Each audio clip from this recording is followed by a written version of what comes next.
अभिन्न आत्मरूप सज्जनों एवं शक्ति स्वरूप देवियों, अध्यात्म विज्ञान दृष्टि चैनल में आपका स्वागत है।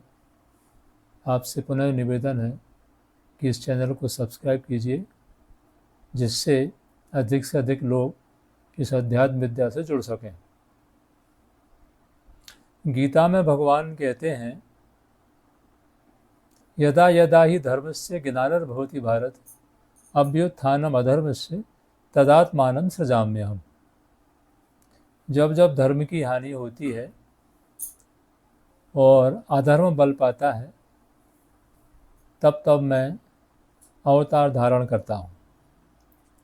प्रश्न ये उठता है कि धर्म यानी क्या? हम हिंदू, मुस्लिम, सिख, ईसाई, यहूदी, जैन, पारसी इनको ही धर्म मानते हैं, पर धर्म की व्याख्या जो शास्त्रों में मिलती है, धारणा धर्म इत्याहु।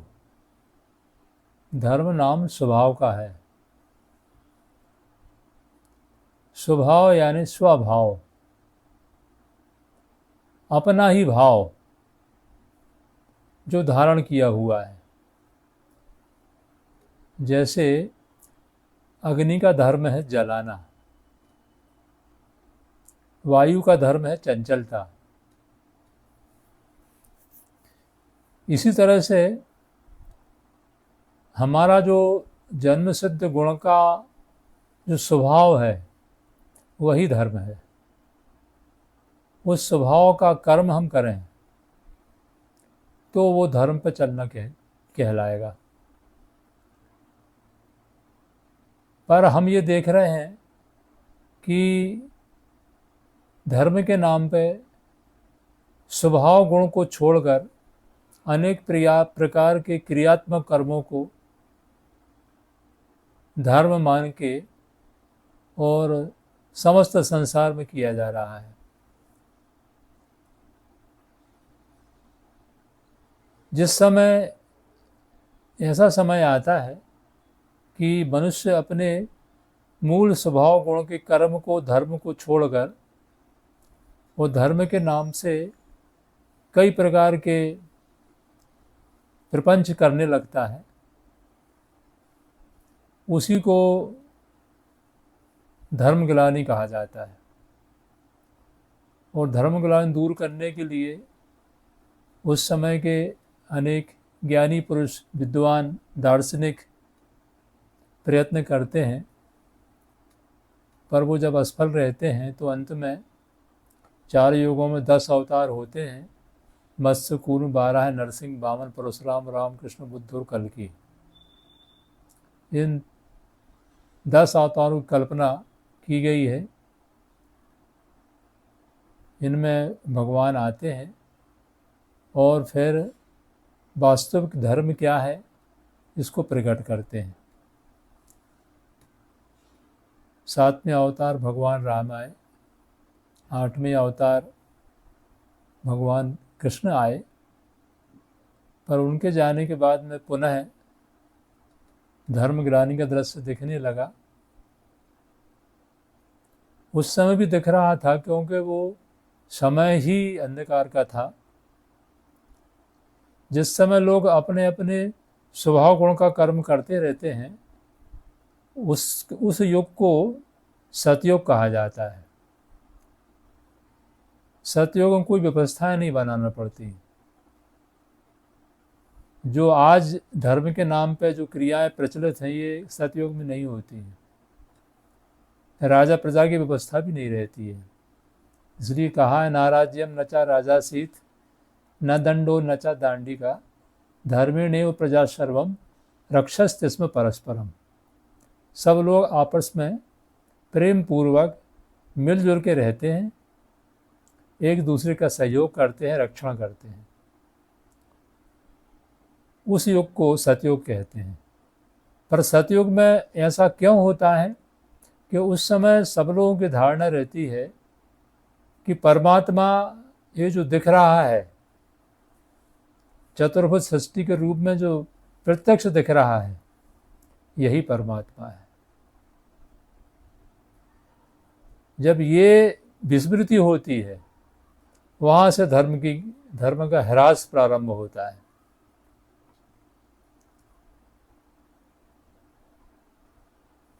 ये विश्व जो दिख रहा है यही परमात्मा है, ये सतयुग में कल्पना नहीं, इसको मानते हैं लोग, जानते हैं। सारे समस्त लोगों का आराध्य एक यही विश्व रहता है। और आज भी अगर सब लोग इसी विश्व को आराध्य मान के और अपना अपना कार्य करेंगे, सब कहते यही हैं कि वो ईश्वर परमात्मा सबसे बड़ा है। सब धर्मों में यही सबसे बड़ा परमात्मा को कहा गया, ये सबसे बड़ा है। इसका ना आदि है, ना मध्य है, ना अंत है। आदि मध्य अंत रहित है। ये सबका आराध्य विश्व रूप रहता है, यानी विश्व ही परमात्मा रहता है।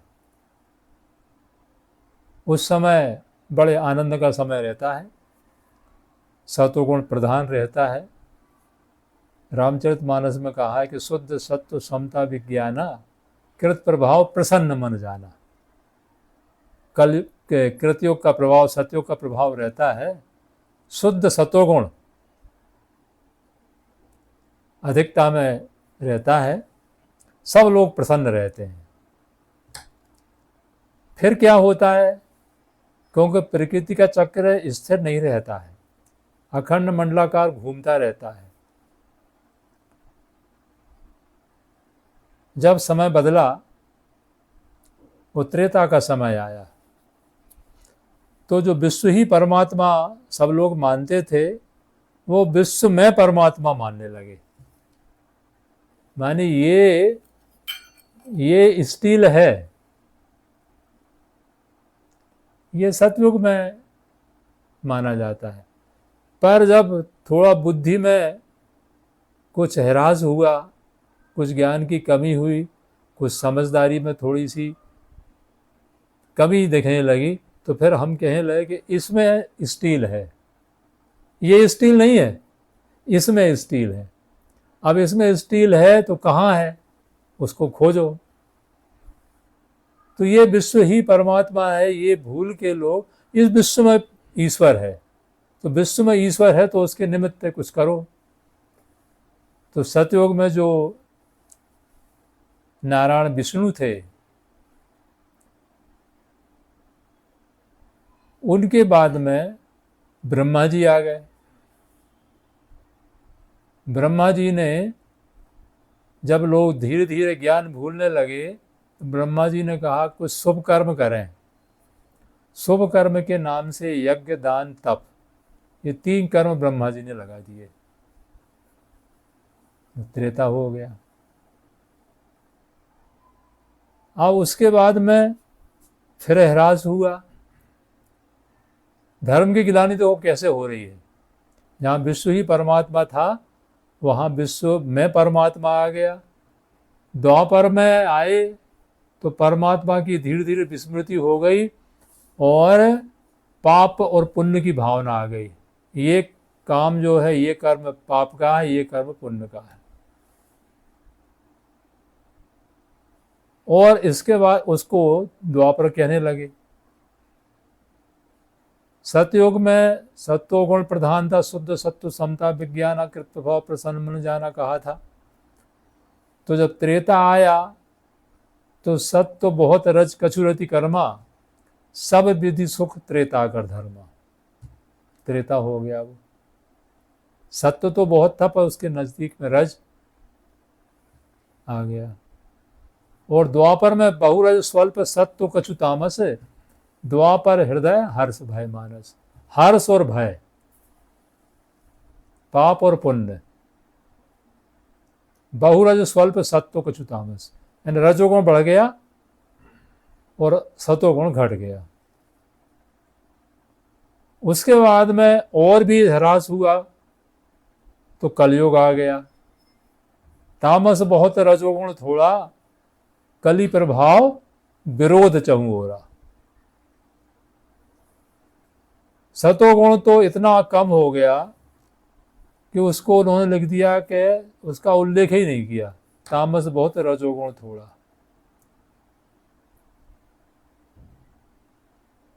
अब ये इस तरह से शुद्ध सतोगुण से गिरते गिरते रजोगुण पर बढ़ाओ, फिर तमोगुण आ गया और कलयुग का दृश्य आ गया। तो अब जब ये कलयुग आ गया, ये भीषण धर्मग्लानि का दृश्य रूप है। जब परमात्मा को लोग भूल गए, ईश्वर के नाम से अनेक प्रकार के पूजा पाठ, व्रत, उपवास, जप, तप, नाम स्मरण, इनको धर्म माना जाने लगा। अपना अपना स्वकर्म सब भूल गए, आपस का प्रेम खत्म हो गया। हमारे धर्म और कर्म पैरेलल चलने लगे। धर्म हमारा इस रास्ते से जा रहा है और कर्म हमारे इस रास्ते से जा रहा है, दोनों की भेंट नहीं हो रही। जिनको धर्मज्ञ कहते हैं, जो धर्मज्ञ माने जाते हैं, बहुत धर्म कर्म, पूजा पाठ, व्रत उपवास करते हैं, हम ये देखते हैं कि वो अनेक प्रकार के जो बेईमानी के कर्म हैं, छल कपट आदि हैं, वो करते हुए दिख रहे हैं। हम धार्मिक भी बने हुए हैं और हमारे कर्म में छल कपट बेईमानी भी दिख रही है, जबकि छल कपट बेईमानी छूटना चाहिए। तो इसका मतलब है कि हमारा जो ज्ञान है ये विपरीत यानी अज्ञान है। जब ये दृश्य उपस्थित होता है कि अनेक प्रकार के ईश्वर के नाम से स्थान बनाए जाते हैं और क्रियात्मक कर्म बहुत प्रकार के लोग करते रहते हैं और समाज में अशांति का दृश्य उपस्थित हो जाता है, लोग त्राही त्राही करने लगते हैं, जैसा कि दृश्य आज दिख रहा है। तो ऐसे समय में अवतार आते हैं और धर्म की स्थापना करते हैं। अवतार क्या धर्म की स्थापना करते हैं? जो भूल गए हैं लोग, परमात्मा को भूल गए, परमात्मा को खोज रहे हैं, जबकि परमात्मा हमारे सामने प्रत्यक्ष है। भगवान राम आए, उन्होंने यही ज्ञान जिसको दिव्य दृष्टि कहा जाता है अपने भक्त हनुमान को दिया। पहली मुलाकात जब उनके हनुमान जी की हुई तो हनुमान जी ने बताया, अपना परिचय दिया, प्रात लेहि जो नाम हमारा, तादिन ताही ना विलय हारा, जो हनुमान जी के बारे में कहा जाता है। हनुमान जी का ये दृश्य था। पर भगवान राम से मुलाकात हुई, राम ने कहा, सो अनन्य जाके ऐसे मति न टरे हनुमंत, मैं सेवक सचराचर रूप राशि भगवंत। हे हनुमान, तो भक्त बनना है तो भक्त के लक्षण ये हैं कि मैं सेवक हूँ और ये जो दिख रहा है यही मेरा भगवान है। ये बुद्धि में पक्का निश्चय होना चाहिए। राम के बाद में अष्टम अवतार भगवान कृष्ण आए। अर्जुन को मोह हो गया था अपने स्वकर्म से। अर्जुन ज्ञानी था, ज्ञान में कोई कमी नहीं थी। जो वर्णन उसने परोक्ष ज्ञान का किया है उसमें बहुत बड़ा ज्ञानी था वो, पर उसका भी स्वकर्म रुक गया था। क्योंकि धर्म को भूल जाने से सनातन वस्तु का निश्चय जब विस्मृत हो जाता है तो सनातन धर्म शेष नहीं बचता। सनातन धर्म को समझने के लिए सनातन वस्तु का बोध होना चाहिए। तो सनातन वस्तु का बोध देने के लिए भगवान कृष्ण आए, राम आए। भगवान कृष्ण ने अर्जुन को सनातन वस्तु यही है, विश्व रूप, इसका बोध दिया। और उसके बाद में फिर क्या बताया अर्जुन को उन्होंने दिव्य दृष्टि देके? गीता में हम देखते हैं कि सारा स्वरूप ईश्वर का है। ईश्वर सर्वभूतानां हृदय से अर्जुन तिष्ठति, भ्रामयन् सर्वभूतानि अंतरारूढ़ माया। उसकी शरण में जाना है अर्जुन, उसको तमेव शरणं गच्छ सर्वभावेन भारत। अनन्यास चिंतयन्तो माम ये जना पर्युपास्ते तेषाम नित्याभियुक्ता नाम योगक्षेमम वहाम्यहम्। अनन्य भाव से इसका चिंतन करना है। ये ज्ञान जब अर्जुन को मिला तो वो जो भिक्षा मांग के जीवन यापन करने को तैयार था, युद्ध नहीं करूँगा, वो उसने अपना स्वकर्म किया, क्योंकि क्षत्रिय का कर्म है अन्याय के विरुद्ध हथियार उठाना और अन्याय को समाप्त करना है। वो अर्जुन ने किया और उसके बाद में फिर उसको महात्मा कहा गया है। जब ये ज्ञान ग्रहण उसने किया तो उसको अंत में गीता में महात्मा कहा गया है। अब जब भगवान कृष्ण भी चले गए और ये चूंकि समय द्वापर युग का समय भी जो है अंधकार के समय ही रहता है, तो सार्वत्रिक प्रचार उन्होंने नहीं किया, क्योंकि जब हम रात्रि का समय होता है, हमको नींद आती है, उस समय अगर हमें कोई ज्ञान देता है, कुछ कहता है, तो हम उसकी सुनी अनसुनी करते जाते हैं। वो बोलता जाता है पर हमको सुनते नहीं, हमारा मन नहीं लगता है, क्योंकि नींद आ रही है। तमोगुण का काल था। पर धीरे धीरे हमेशा जैसे हम देखते हैं 24 घंटे एक सा समय नहीं रहता है। 24 घंटे में जो आधा समय रहता है दिन का उजाले का, वो सतयुग का काल है। और शेष आधे समय में 12 घंटे हैं, उसमें 3 योग रहते हैं, त्रेता, द्वापर और कलयुग। तो त्रेता और द्वापर रात्रि का समय है, पर जब कलयुग, त्रेता, द्वापर और कलयुग, पर रात्रि भी हमेशा रहने वाली नहीं है। अब रात्रि भी जाती है और फिर प्रातः काल आता है, सुबह होती है। तो अब जो समय है, अब है भानु उदय सतयोग हित। अब सतयोग आने वाला है। हम देख रहे हैं सबके विचारों में परिवर्तन आने लगा है धीरे धीरे। यद्यपि जब एक योग जाता है दूसरा योग आता है तो उसको संधि काल कहते हैं। संधि काल में दोनों का टकराव होता है। इस समय वो टकराव का दृश्य दिख रहा है, इसलिए बहुत अशांति हमको दिख रही है, पर ये सतयुग का आने का समय है। तो इस समय कलयुग में सतयुग का उद्घाटन, सतयुग का शिलान्यास करने के लिए नवम अवतार मायनन चैतन्य आए और उन्होंने दिव्य दृष्टि का पुनः आविष्कार करके हमारे सामने थाली परोस के रख दी है। जो बुद्ध अवतार होते हैं वो बुद्धि प्रधान होते हैं। हमने गलती से गौतम बुद्ध को नौवां अवतार मान लिया, पर गौतम बुद्ध अब भगवान का अवतार नहीं है, क्योंकि वो भगवान को ही नहीं मानते हैं। पर मायानंद जी जो है, यद्यपि सारे बुद्ध सम्मानी हैं, क्योंकि बुद्धि प्रधान होते हैं, कुछ ना कुछ समाज के लिए श्रेष्ठ काम करते ही हैं, ये सम्मानी तो है ही। पर जहाँ तक भगवान के नौवें अवतार का प्रश्न है, वो नवम अवतार मायानंद चैतन्य ही है, क्योंकि पुराण में लिखा हुआ है कि स्मरणात् जन्मजम पापम दर्शनात् त्रिजन्मजम स्नानात् जन्म सहस्त्रेषु हंति रेवा कलयुग।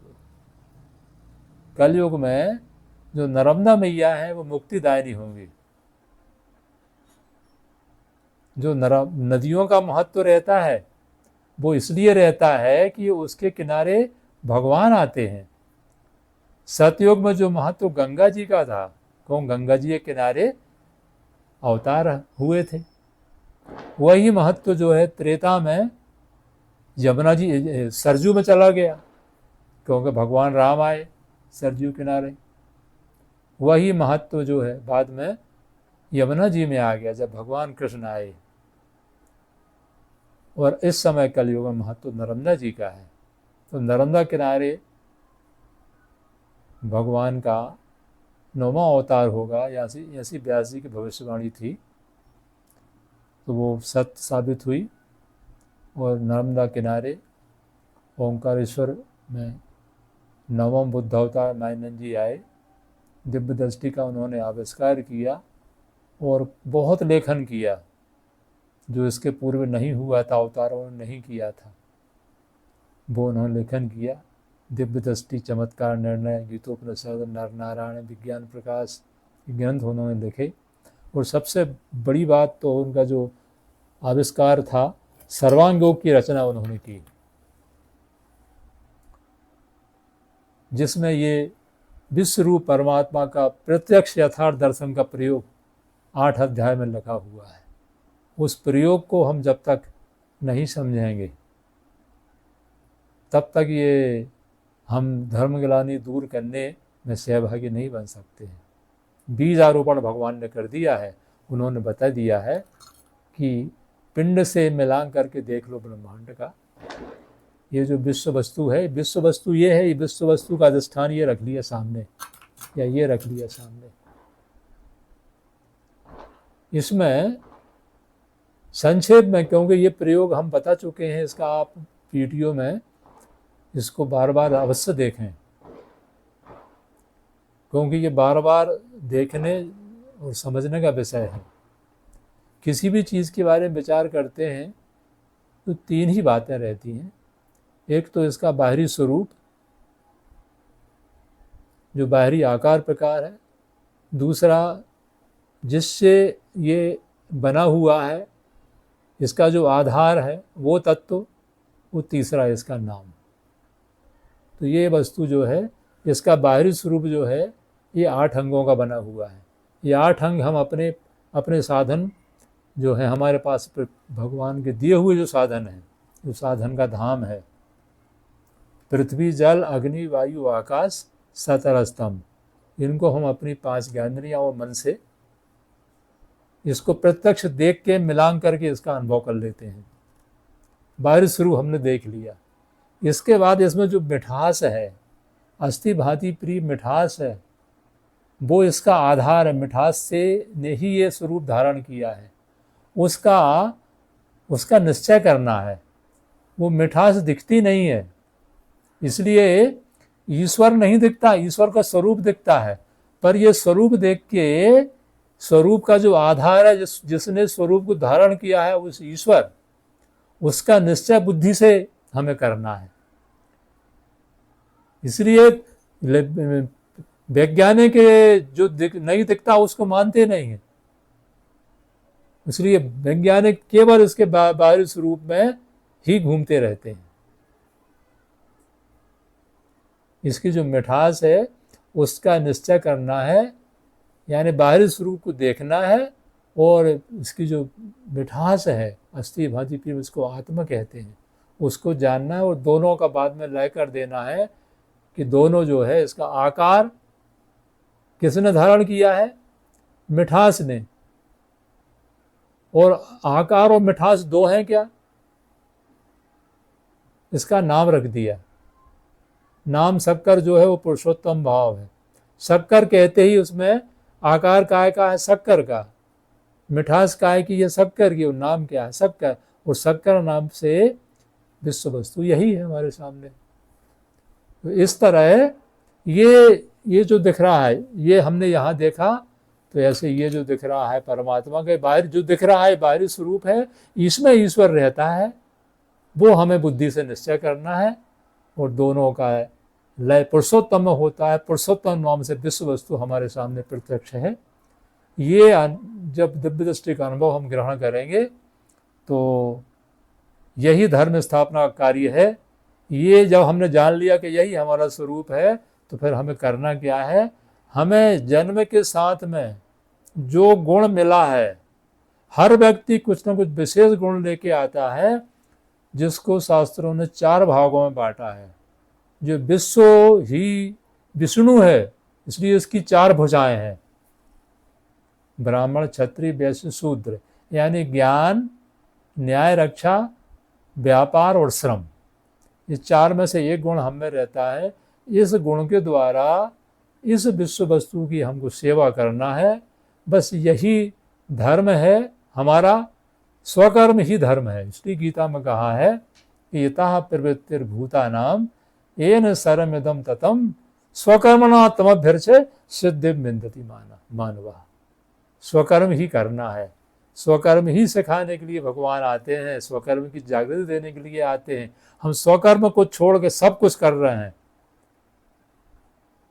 तो धर्म की स्थापना के लिए, धर्म को वास्तव में धर्म का यथार्थ स्वरूप क्या है ये भगवान ही बताते हैं, और उसके लिए दिव्य दृष्टि से ही निश्चय होता है। ये 9वां अवतार का जो संदेश है वो जन जन तक फैलाना है, और अपना आत्म कल्याण तो होगा ही, और विश्व कल्याण में भी सहभागी बनेंगे। इतना कह के मैं अपनी वाणी को विराम देता हूँ। नर्मदे हर।